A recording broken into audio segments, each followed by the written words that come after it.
Hello and welcome back to another video, guys. In this video we're working on this Land Rover 3-litre diesel. It's a 2064 plate, so 2014-15, and obviously if you've got restricted performance on the screen, the car's losing power, intermittent maybe sometimes, not all the time, and you are getting P007A 17 charge air cooler temperature sensor blank 1 permanent.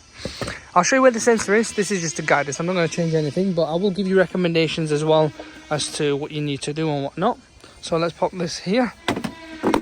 And on the engine, obviously, this is where the sensor is. It's really easy to change, nothing difficult.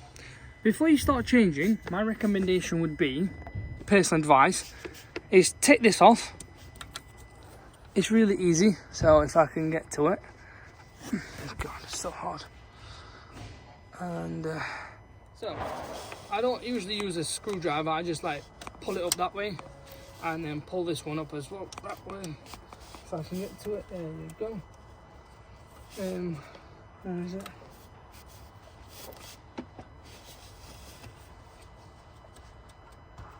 It's there.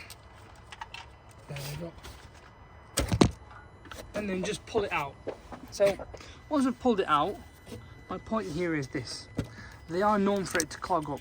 Okay, if this hasn't clogged up and it's working as it should and it's not sticking, then that's okay. So that means this is faulty.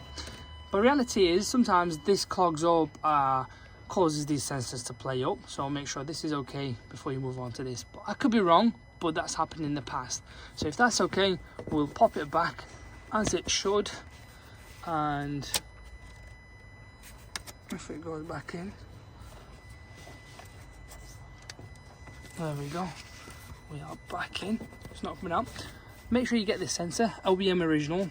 It's just a kind of plug and play, nothing is needed in that sense. You don't have to readapt it and whatnot, and just pop it in. But that's where your sensor is, guys, on the engine. And on the diagnostic we will do a, let's have a look. We'll just do a full scan and clear. Back. So there we are. Nothing left. We've used a used OEM original sensor to put it back on. Otherwise, that's it, guys.